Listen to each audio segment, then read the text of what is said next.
तुम कौन हो, किसके अंश हो? क्योंकि ईश्वर दो हैं। आत्मा क्या है, किसकी अंश है? मन क्या है? आत्मा के बंधन क्या क्या हैं? अगर आप जानना चाहते हैं तो अंत तक मेरे साथ बने रहिए इस वीडियो में। Secrets of life and mind में आपका स्वागत है।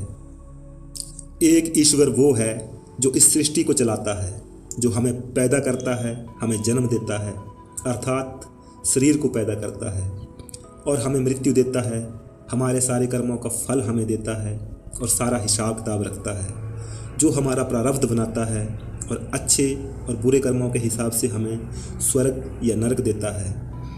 और जो उसकी भक्ति करते हैं और जो उसी में लीन रहते हैं तो वो उन्हें मुक्ति भी देता है, लेकिन वो मुक्ति एक निश्चित समय के लिए होती है। दूसरा जो परमात्मा है, जो अनादि है, अनंत है। आदि का अर्थ होता है आरंभ, अनादि का अर्थ होता है जिसका कभी आरंभ नहीं हुआ, जो हमेशा से है, और अनंत जिसका कभी अंत नहीं हो सकता, जो हमेशा से है और हमेशा रहेगा। वहाँ पर ना कोई कर्म है, न धर्म है, न जीवन है, न मृत्यु है, न कोई कर्मों का बंधन है। ये आत्मा उसी की अंश है, उसी परमात्मा की अंश है। जो इस सृष्टि को चलाता है वो ब्रह्म यानी कि काल भगवान है। काल भगवान ने 70 चौकड़ी युग एक टांग के ऊपर और 64 चौकड़ी युग दूसरी टांग के ऊपर परमात्मा की भक्ति की थी, और इस सृष्टि को बनाने के लिए परमात्मा से रूहें अर्थात आत्माएं मांगी थी। और इसीलिए परमात्मा के अंदर से एक मौज निकली।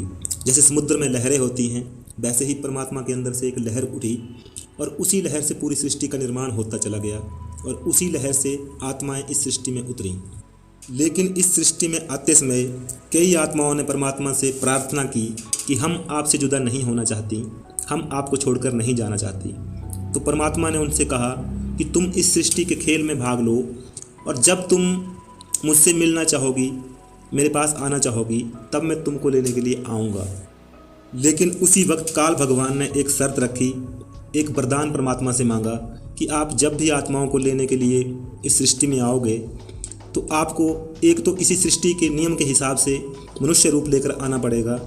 दूसरा, आप यहाँ पर आकर कोई भी चमत्कार नहीं कर सकते, कोई भी शक्ति का प्रदर्शन नहीं कर सकते। आप जब भी आत्माओं को ले जाना चाहें तो उन्हें सिर्फ प्यार से समझा बुझा कर ले जा सकते हैं।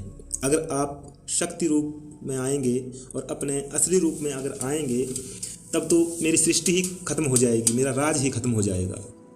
ब्रह्म यानी काल भगवान, ये वो ब्रह्मा नहीं है जो शरीरों का निर्माण करता है। वो ब्रह्मा, विष्णु और महेश तो काल भगवान के सेवक हैं। वैसे ही काल भगवान ने अपने अंश से और भी सेवकों को पैदा किया, जिन्हें सारे हिंदू लोग देवी देवताओं के रूप में पूजते हैं और मानते हैं। काल भगवान ना तो आत्माओं को बना सकता है, न पैदा कर सकता है और ना ही नष्ट कर सकता है, लेकिन इस सृष्टि को चलाने के लिए काल भगवान को आत्माओं की ज़रूरत है, क्योंकि आत्मा पूर्ण चेतन है, संजीव है। लेकिन बाकी सारे संसार में सब कुछ जड़ है, नष्ट होने वाला है। ये जो शरीर आप देख रहे हैं ये पूर्ण रूप से जड़ है, नाशवान है, और आत्मा पूर्ण चेतन है, उस परमात्मा की अंश है जो अनादि है, अनंत है। आत्माओं के बिना इस सृष्टि का निर्माण और संचालन असंभव है।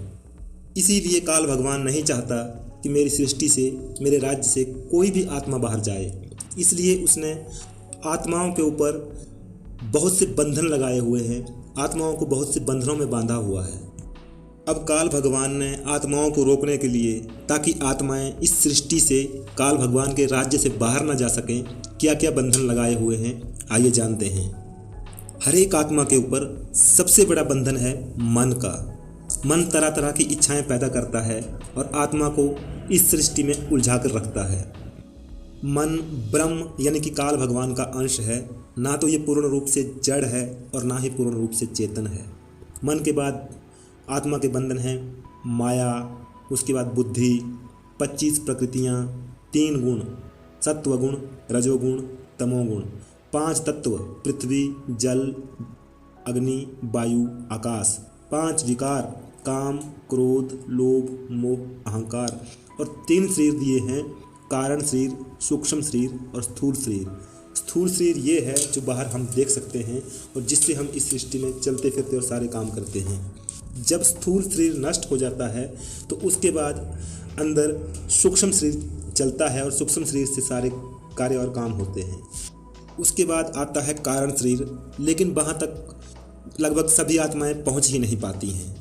सूक्ष्म शरीर तक ही आत्माएं जाती हैं और यहाँ पर ही उनके कर्मों का हिसाब किताब करके उन्हें दोबारा सृष्टि में भेज दिया जाता है। इस सारे बंधन इस एक ही आत्मा को रोकने के लिए काल भगवान ने बनाए हुए हैं, ताकि आत्माएं इस काल भगवान की सृष्टि से, इसके राज्य से बाहर न जा सकें। हाँ, काल भगवान भी आत्माओं को जन्म मरण से, मृत्यु और जन्म से मुक्ति देता है, लेकिन उसकी मुक्ति एक निश्चित समय के लिए होती है। ज़्यादा से ज़्यादा काल भगवान की मुक्ति होती है कल्प पर्यंत। कल्प का अर्थ होता है 1000 चौकड़ी युग। मतलब जब एक एक करके 4 युग बीतते हैं, सतयुग, त्रेता युग, द्वापर युग और कलयुग। जब ये चार युग एक बार बीतते हैं तो उसको एक चौकड़ी युग कहते हैं। जब 1000 बार चौकड़ी युग बीतते हैं तो उसको एक कल्प कहते हैं। तो काल भगवान की मुक्ति होती है एक कल्प पर्यंत। मतलब करोड़ों वर्षों के बाद फिर से सृष्टि में आना पड़ा तो फ़ायदा क्या है? फिर से कर्मों के बंधन में फंस जाएंगे और दोबारा से इसी सृष्टि में स्वर्ग और नरक भोगते फिरेंगे। अगर आप इससे ज़्यादा और भी ज़्यादा जानना चाहते हैं तो कृपया मुझे कमेंट में बताइए। और अभी तक जो हमारी चर्चा हुई है, इससे आप क्या मानते हैं, क्या सोचते हैं और कैसा महसूस करते हैं, ये भी कमेंट में ज़रूर बताइए। और हाँ, अगर आप मेरे साथ जुड़े रहना चाहते हैं तो चैनल को ज़रूर सब्सक्राइब कर लीजिए। एक नई सोच के साथ, एक नए विचार के साथ मिलते हैं अगले वीडियो में। तब तक के लिए धन्यवाद।